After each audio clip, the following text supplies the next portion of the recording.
welcome to a special edition of Tucker Carlson tonight. Happy Good Friday. This is the saddest, at the same time, by far the most hopeful day on the Christian calendar. There was a time not so long ago when the overwhelming majority of Americans observed Good Friday. They got up, they went to church, they talked about it at the office and at dinner that night. It was part of their culture. That's no longer true. Tonight, you wonder how many Americans even know it's Good Friday. So after hundreds of years, this has finally become a non-Christian country. But it's not a secular country. You sometimes hear people call it that, but they are wrong. There are no secular countries. Every country has a religion because every person has a religion, even if it's atheism. Everybody worships something. We're born that way. We can't get away from it. So what is America's religion now? Well, as it happens, we have video. This is from St. Mark's Lutheran Church in Fargo, North Dakota. It was taken on April 2nd. That was the first Sunday after the mass killing in Nashville, in which 3 adults and 3 children were murdered at a Christian school for being Christians. In the old America, Christian pastors would have preached about this. They would have acknowledged the evil on display, and they would have prayed for those who'd been killed. A form of that is still happening today, but the roles have been inverted.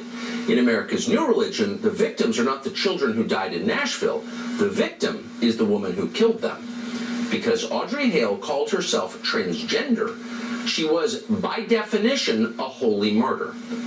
Watch this pastor in a formerly Christian church compare Audrey Hale to Jesus. Leaders were looking for any excuse, valid or not, to crucify Jesus.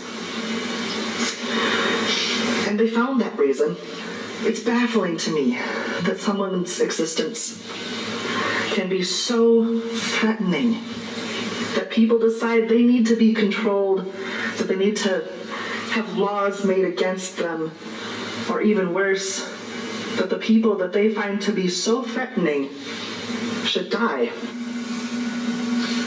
So Audrey Hale's very existence as a transgender person was so threatening to authorities that they killed her, just as the Pharisees killed Jesus.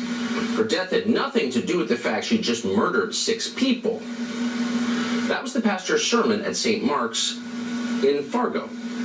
So it's pretty clear that St. Mark's Lutheran Church is no longer a Christian church. So what is it now? Well, it's a transgenderist church, one of many.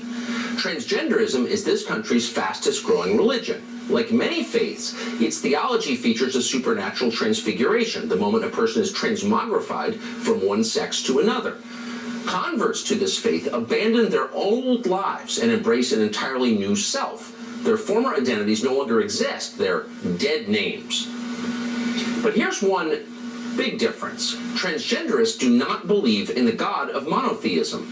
They believe that they themselves are God with the power to control nature. And if you think about it, this should be a concern because it's a recipe for extremism. People who believe that they're God tend to react very badly when told that they're not.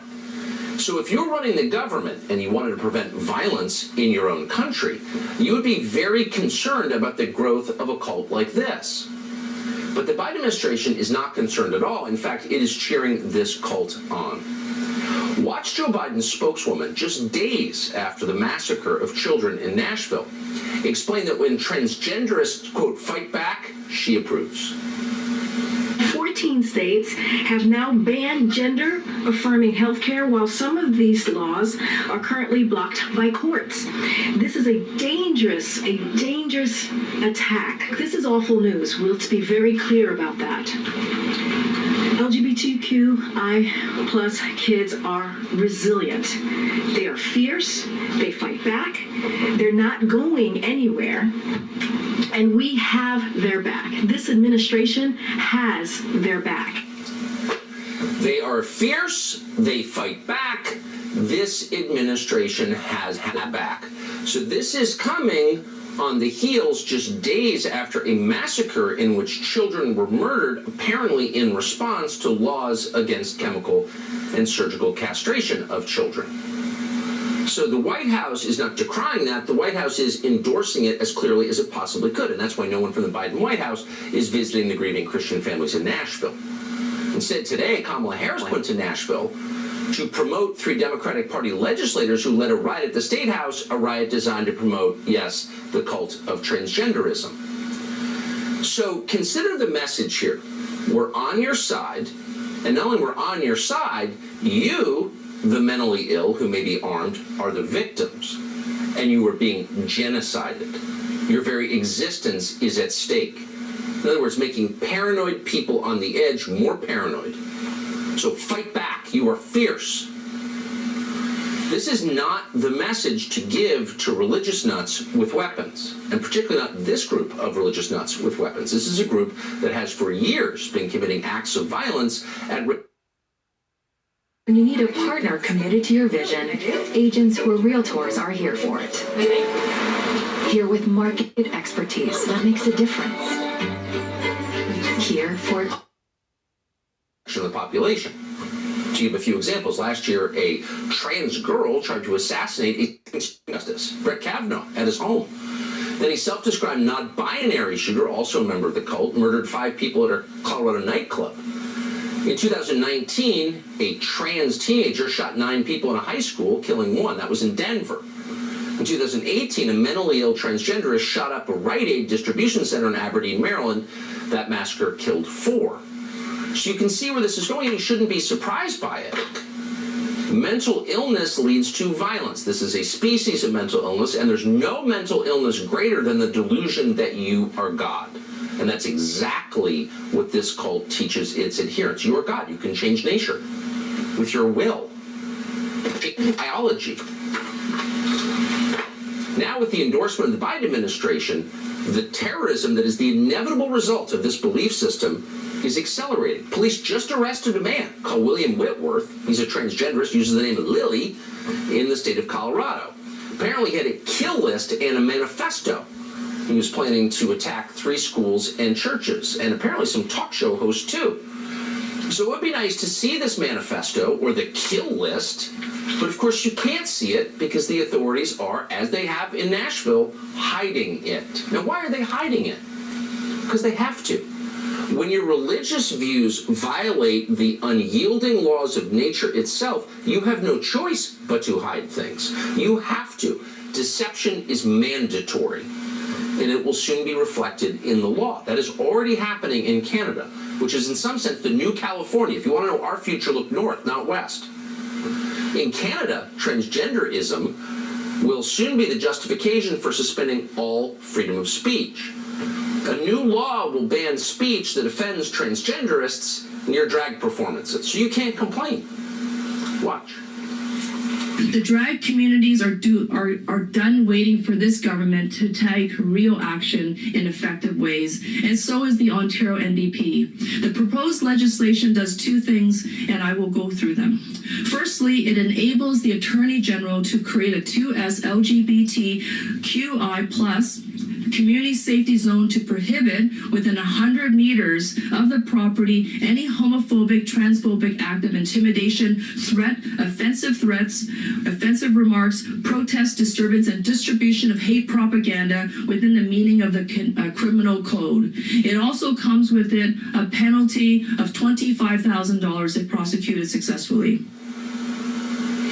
So here's a rule of thumb that is worth tacking on your refrigerator because it explains so much. If the people who claim to be victims are working to oppress you, they're not actually victims. They are oppressors. And once again, with this cult specifically, that is inevitable because at its core is a provable lie, defied and revealed by the unchanging laws of science. We do not have the power to change our sex. It is in our DNA. It is in our bone structure. You dig up a fossilized skeleton thousands of years later, and you can tell it's sex.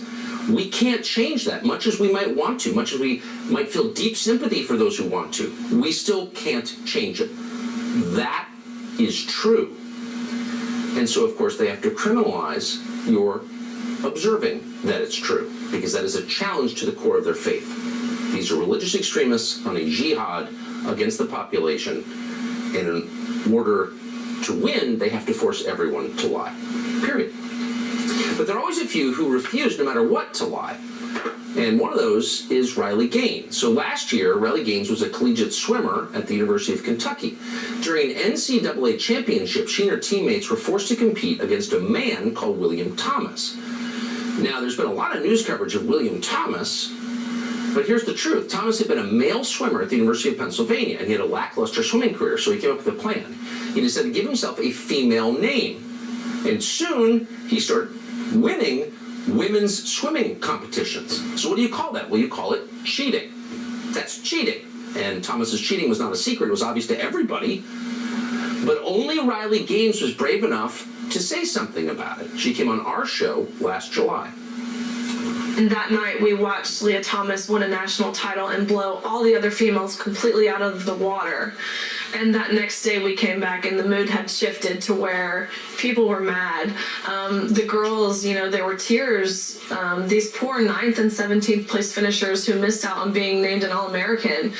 There's extreme discomfort in the locker room. There's, you know, kind of these grumbles of... Was he wandering around the women's locker room? Yeah. And that's not something, you know, we were forewarned about, which I don't think is right in any means, changing in a locker room with someone who has different parts.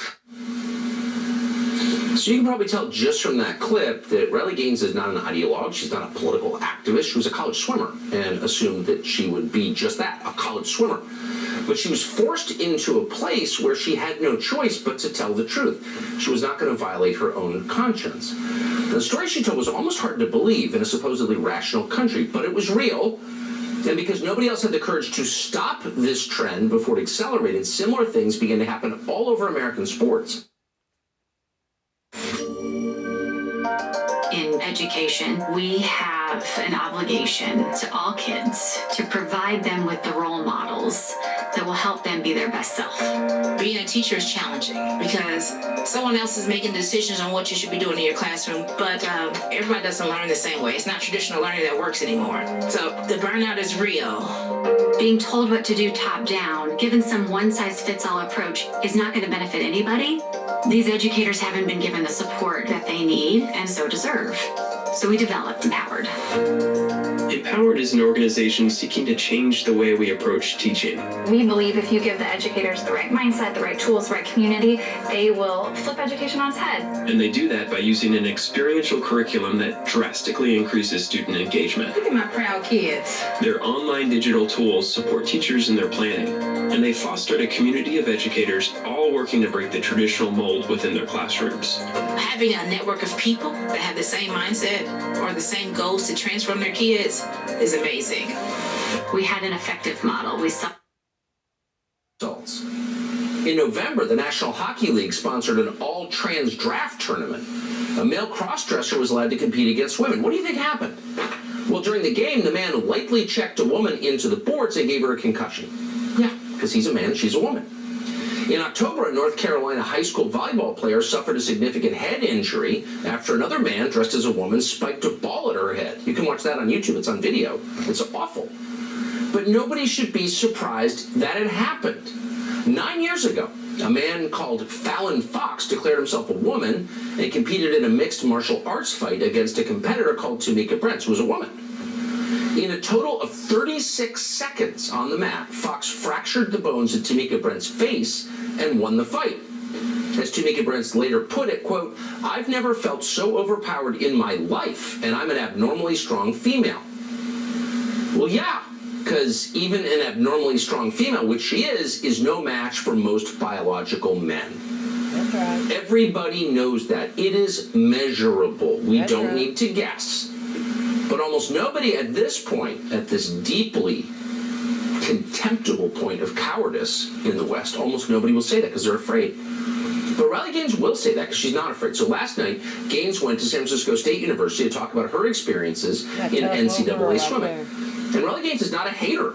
She is a measured, decent person who believes in logic and reason and finding common ground with people who disagree with her. She does not think she is God. But that fact, that she does not believe she's God, makes her a terrifying threat to the zealots who do believe they're God.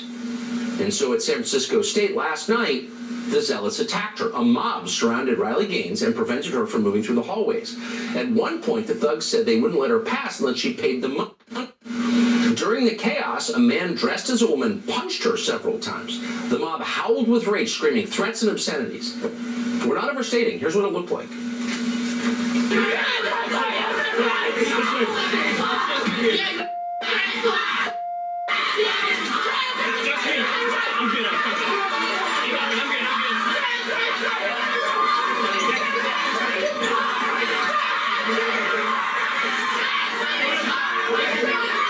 I'm coming, I'm good. Trust me, I'm good.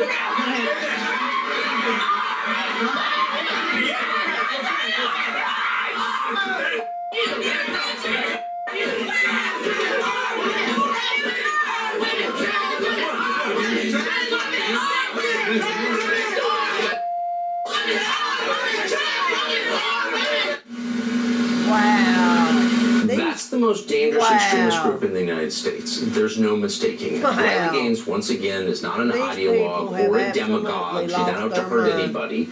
She's a college swimmer who was cheated against and doesn't think that's fair. And in the face of that, people threaten her life and scream transparently nonsensical things like trans women are women. Trans women are not women. Women are women, and men are men. Amen, Tucker. And that's unalterable. And if you think otherwise, you are delusional. Amen, Tucker. And they are delusional and therefore dangerous. Very. Last night, Riley Gaines was silenced and assaulted at San Francisco State. Her most basic civil rights were stolen by a violent mob. The thing we're supposed to be on the lookout for, well, there it is. If there is such a thing as a hate crime, you just saw it. Yeah, buddy. And yet the Biden administration and its thoroughly corrupt Department of Justice won't acknowledge that any of that happened because they endorse it happening. Riley Gaines is one of the bravest people we know, and we're grateful to have her join us tonight. Riley Gaines, thank you so much for coming on. Was that as horrifying as it looked? I mean, it was terrifying. The police did not inform me of any sort of action plan. Turning Point USA invited me to the campus. I delivered a very civil and respectful speech where I had great dialogue with even protesters who were participating in a sit-in. All of a sudden, after my speech, the room was stormed. The lights were turned off, and I was rushed with no one there to escort me to a safe place. I was punched. I was hit multiple times. I was shoved until finally we exited the room. But we could not leave because the protesters flooded the halls, and so I was pushed into a classroom along that hallway where I was barricaded in for 3 hours. 3 hours? Why didn't someone with a gun come and bring you to safety? Because they were terrified. They were scared to put their hands on these people because they know what these people are capable of. These people yelled obscene, violent, vulgar things to both myself and the officers, and the officers, I could tell, didn't feel comfortable putting them in a position that would mean they do their job, which is a really scary, chilling thought. This is the most dangerous extremist movement in the United States right now. It's getting bigger, not smaller. It's gaining steam, not losing it. The White House has endorsed it. I mean, what does this mean for you? And I just can't say it again since I happen to know you. You are an inherently moderate person who means harm to no one. But are you worried about your safety going forward? You know, I am worried about my safety. I have to be now. When we have people who are willing to do this, and we know why they're willing to do this, it's because they don't have reason, they don't have logic, they don't have science, they don't have common sense on their side. That's on my side. And so they protrude by violence, whether it's physical or verbal violence. But what this means for me, this does not deter me. Get energized at Planet Fitness for tons of equipment. Join today for $1 down and then only. Want me to be silenced? It just means I need to speak louder. Amen, honey. Really quick, did anyone in the state of California in authority, any political figure, for example, defend you? No, not the dean of students, not the campus police. I will say the city of San Francisco police that stepped in, they did a phenomenal job in escorting 3 hours later. But I will be pursuing legal action. I will ensure that the people who physically assaulted me, the people who put me in that position, they will face repercussions. Yeah, I mean, if we can't identify that as evil, Why are you cutting me off? Of course. Thank you so much. Why are you cutting me off? So during the last outbreak of armed extremism, which of course was the BLM riots of 2020, a former Army sergeant called Daniel Perry was driving for Uber in Austin, Texas. He was an Uber driver. He's in his car, and a mob of rioters surround him in the middle of the street and begin hitting his car. One member of the mob was a man called Garrett Foster. Foster is a militant with a history of waving his rifle at people. He approached Perry's driver's side window with an AK-47. Then he raised the rifle, and when he did that, Perry shot and killed him in self-defense. The lead detective in the case and the Austin police concluded it was a justified shooting. If that's not a justified shooting, there's no such thing. But because Austin, Texas, the justice system is overseen by a Soros-funded DA, Perry was charged with murder for defending himself. And tonight, we are sad to tell you, this man, a military veteran driving an Uber car, was convicted of murder. And what does that mean? It means that in the state of Texas, if you have the wrong politics, you're not allowed to defend yourself. So this is a legal atrocity. It's so obviously unjust that tonight we extended an invitation to the sitting governor of Texas, Greg Abbott, to come on this show on Monday. And we wanted to ask if he was considering a pardon for Daniel Perry. But for some reason, Governor Greg Abbott's office told us he just can't make it and that we should talk to the Attorney General of Texas, Ken Paxton, instead. So that is Greg Abbott's position. There is no right of self-defense in Texas. We're going to keep trying to reach the governor of Texas, get his views on that, and the Attorney General, for that matter. Well, rioters, including 2 elected Democrats, shut down the Tennessee State House last week. It looked like what they call an insurrection on CNN. So the Republicans in the State House just expelled the Democrats. Doors open, ain't it?